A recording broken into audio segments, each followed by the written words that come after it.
તો મહાયુદ્ધનો આજે 36મો દિવસ છે, ત્યારે આ યુદ્ધ અંગેની 10 મોટી વાતો તરફ નજર કરીએ કે આ યુદ્ધમાં અત્યારે શું મહત્વની વાત જાણવા મળી રહી છે। તો પહેલા તો અમેરિકાના 2 લડાકુ વિમાન તોડી પાડ્યા હોવાનો ઈરાને દાવો કર્યો છે। ઈરાનનો એવો દાવો છે કે અમેરિકાના 2 લડાકુ વિમાન તોડી પાડ્યા। હવે વિમાન તોડી પાડવાથી વાતચીત ઉપર કોઈ અસર નહીં થાય એવો દાવો ટ્રમ્પ કરી રહ્યા છે। તો 48 કલાકનો યુદ્ધ વિરામ મંજૂર નહીં એવી વાત કરી ઈરાને। ઈરાનનું કહેવું છે કે આ બાબતે અમે કોઈ મંજૂરી નથી આપી અને નેતન્યાહુએ દાવો કર્યો કે ઈરાનની 70% શક્તિ નષ્ટ થઈ ચૂકી છે। 2 અઠવાડિયામાં યુદ્ધ સમાપ્ત થશે એવો દાવો ઇઝરાયલના નેતન્યાહુએ કર્યો છે। તો આ સાથે જ ઈરાનનો પાકિસ્તાનમાં વાતચીતથી ઇનકાર। પાકિસ્તાન મધ્યસ્થી કરવા તૈયાર હતું, પણ ઈરાનનું કહેવું છે કે પાકિસ્તાન ઉપર કોઈ જ વિશ્વાસ મૂકી શકાય નહીં, જેથી પાકિસ્તાનમાં વાતચીતથી ઇનકાર।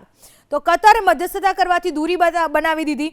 કતરે કહ્યું કે આ યુદ્ધમાં અમારો કોઈ જ રોલ નથી, આવું કહીને કતરે મધ્યસ્થતા કરવાથી દૂરી બનાવી લીધી છે। તો બીજી બાજુ વૈશ્વિક સ્તર ઉપર ખાવા પીવાની કિંમતો વધી હોવાનો યુએને દાવો કર્યો છે, કારણ કે દરેક વસ્તુઓ પર આ યુદ્ધની અસર થોડે ઘણે અંશે થઈ રહી છે। તો અમેરિકી રક્ષા બજેટમાં પણ જબરદસ્ત વધારો કરવાનો પ્રસ્તાવ ટ્રમ્પે મૂક્યો છે, જ્યારે કે વૈજ્ઞાનિક રીતે અને સંશોધનો પર ઓછો પ્રસ્તાવ, પરંતુ રક્ષા બજેટમાં વધારો કરવાનો પ્રસ્તાવ ટ્રમ્પનો।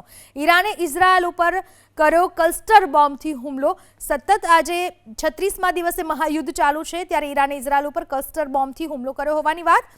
તો ઈરાને અબાદાન શહેરમાં બ્લેકઆઉટ કર્યું હોવાની પણ માહિતી મળી રહી છે। આ 10 આજના દિવસની મહાયુદ્ધના 36મા દિવસની મોટી વાત અમે આપને જણાવી।